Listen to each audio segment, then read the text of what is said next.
Hello friends, this is Vishakha Daga coming up with next round of editorial explained. Now Constitution declare India to be a union of state, giving a more inclination towards a union than a federation. However, federation is the basic feature of the Indian Constitution that India tries to preserve. Whereas state from time to time keep accusing center that the federation is being encroached upon, and recent editorial actually discusses the same idea where there are certain threats to fiscal federalism. We'll discuss that. In this video, we'll discuss what are the threats to federalism, that include through understanding the concept of surcharge and cess, the difference between surcharge and cess, and then we'll also discuss what is revenue neutral state in which the center are saying that this is not being implemented and hence impacting the idea of federalism in India. So let's understand them one by one. However, before going through that, in this editorial, we're going to understand what was the news actually.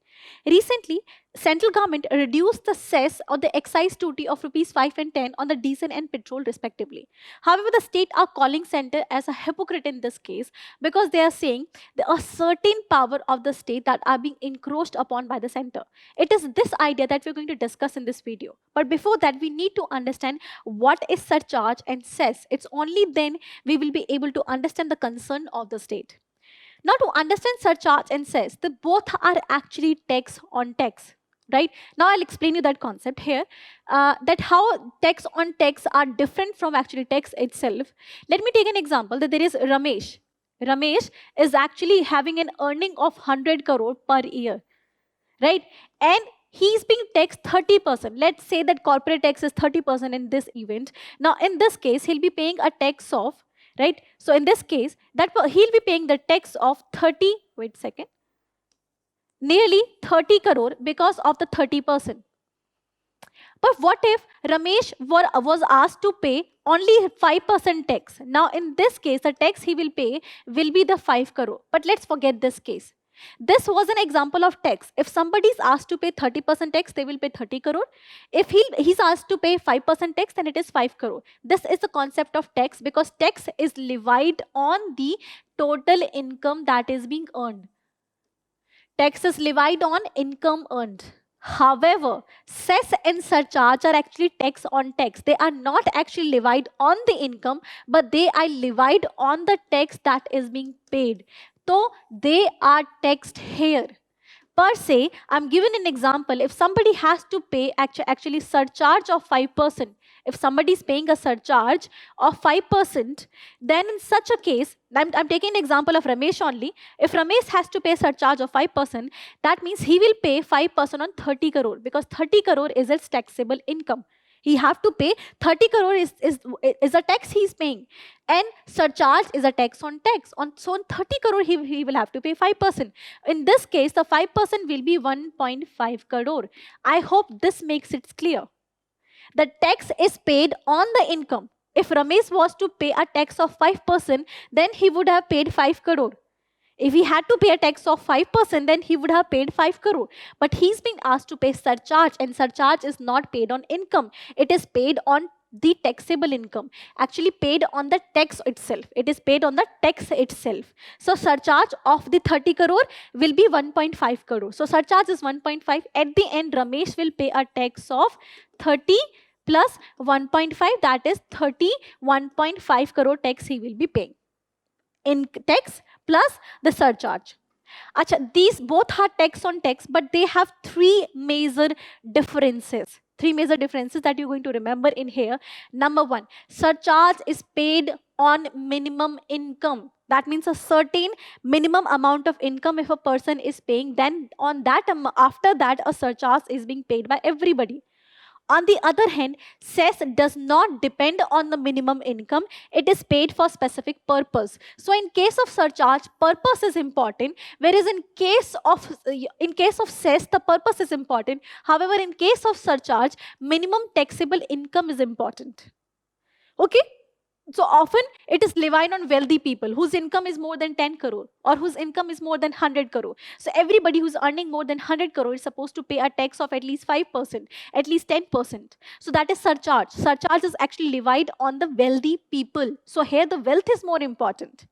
Whereas in case of sex, a purpose is more important because cess is levied by the state in order to achieve a specific purpose.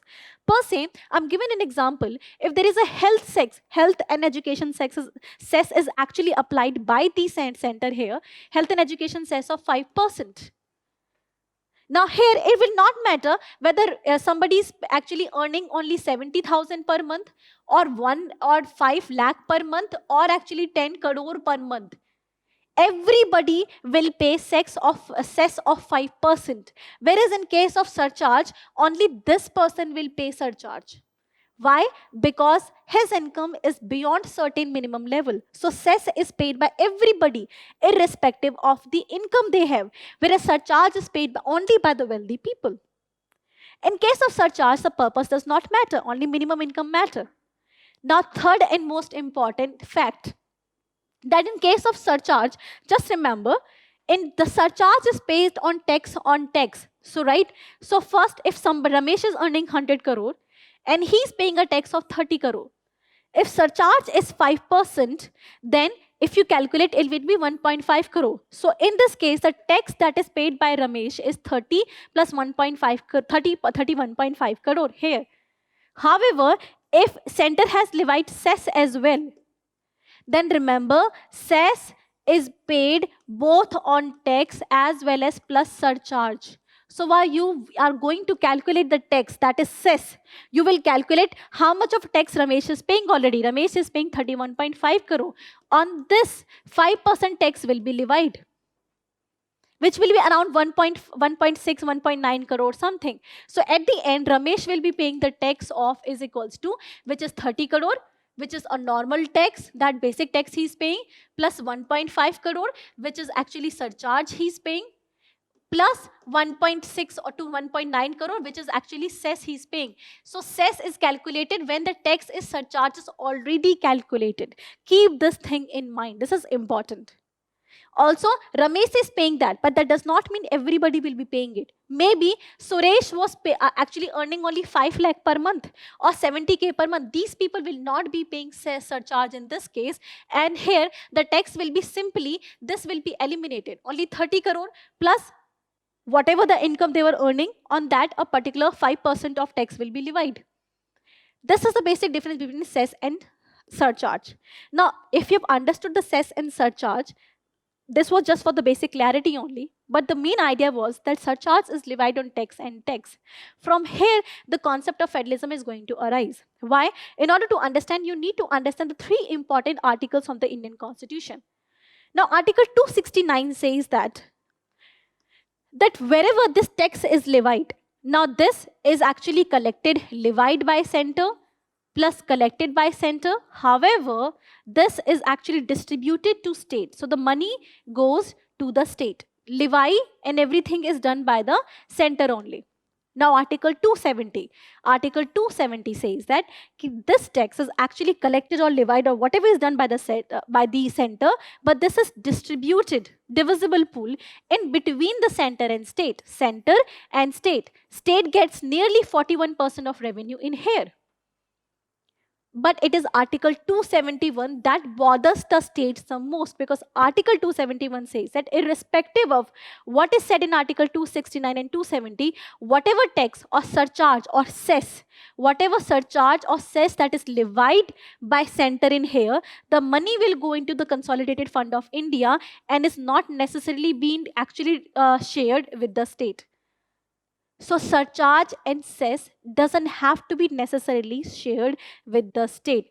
And that's what concerns the state. State says, now center is using another tactics. What it is doing, that it is using surcharge and cess as a mechanism to collect the tax so that they will not have to share the money with the state.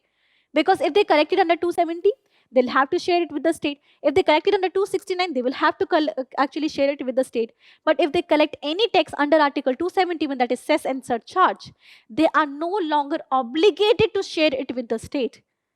And article gives an example. Article says under GST, if you take an example GST, the petrol and diesel and liquor articles, on these articles the tax is to be levied by the state. This power is given to the state only. However, what center does is center has not given up this power because it is levying cess and surcharge on this.